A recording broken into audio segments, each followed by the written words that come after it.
Malappuram LPSAയിൽ 218-ാം rank നേടിയിട്ടുള്ള രമ്യ മാമാണ് ഇപ്പോൾ നമ്മുടെ കൂടെയുള്ളത്. നമുക്ക് മാമിൻ്റെ കൂടുതൽ വിശേഷങ്ങൾ നമുക്ക് ചോദിച്ചറിയാം. മാം, എങ്ങനെയായിരുന്നു എയ്സ് തിരഞ്ഞെടുക്കാനുള്ള കാരണം എന്തായിരുന്നു? ഞാൻ വേറെ കോച്ചിങ് സെൻറ്ററിൽ ഒരു വർഷം കോച്ചിങ് ചെയ്തിട്ടുണ്ടായിരുന്നു. അപ്പോൾ നമുക്ക് LPSA UPSA ബേസ് ചെയ്തിട്ടുള്ള ഒരു കോച്ചിങ് കിട്ടണമെന്ന് വിചാരിച്ചിട്ടാണ് ഞാൻ അന്വേഷിച്ചത്. അപ്പോൾ എയ്സ് വളരെ നല്ല കോച്ചിങ് ആണെന്ന സമയത്ത് പറഞ്ഞതുകൊണ്ടാണ് ഞാൻ എടപ്പാൾ എയ്സിൽ ജോയിൻ ചെയ്തത്. ശരി, അങ്ങനെയാണെങ്കിൽ ഇപ്പോൾ നമ്മുടെ എയ്സിലെ മെറ്റീരിയലിനെ കുറിച്ചിട്ടും അധ്യാപകരുടെ ഒരു സപ്പോർട്ടിനെ കുറിച്ചിട്ടും ഒന്ന് പറയാമോ? ക്ലാസ്സുകൾ വളരെ നല്ല ക്ലാസ്സുകളായിരുന്നു. എല്ലാ സബ്ജക്റ്റും നമുക്ക് നല്ല ക്ലാസ്സുകളാണ് കിട്ടിയിട്ടുണ്ടായിരുന്നത്. പിന്നെ മെറ്റീരിയൽസ് എന്ന് പറഞ്ഞാൽ നമുക്ക് കിട്ടിയ ചെറിയ ബുക്ക്ലെറ്റുകളൊക്കെ വളരെയധികം ഉപകാരപ്രദമുള്ളതാണ്. നമ്മൾ ആ ക്വസ്റ്റ്യൻ പേപ്പർ നോക്കിയാൽ തന്നെ നമുക്ക് മനസ്സിലാവും ആ മെറ്റീരിയൽസിൽ നിന്ന് ഒരുപാട് ക്വസ്റ്റ്യൻസ് വന്നിട്ടുണ്ട്.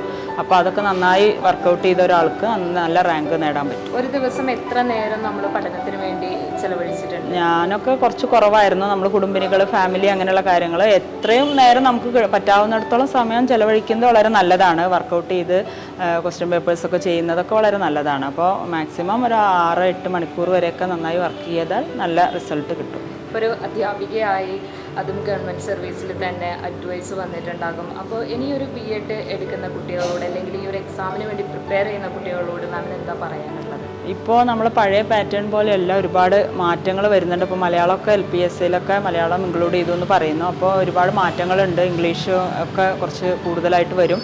അപ്പോൾ അതിനനുസരിച്ച് നല്ല പ്രാക്ടീസ് ചെയ്യേണ്ടി വരും. നല്ല ഹാർഡ് വർക്ക് ചെയ്താൽ മാത്രമേ കോമ്പറ്റീഷൻ കൂടുതലുള്ള സമയമായതുകൊണ്ട് കിട്ടണം. റാങ്ക് ലിസ്റ്റിൽ ഉൾപ്പെടാൻ നല്ല ഹാർഡ് വർക്ക് ചെയ്യണം. അപ്പോൾ എല്ലാവരും നന്നായിട്ട് ഹാർഡ് വർക്ക് ചെയ്താൽ ലിസ്റ്റിൽ ഉൾപ്പെടാം എന്നാണ് എൻ്റെ. Thank you. Thank you.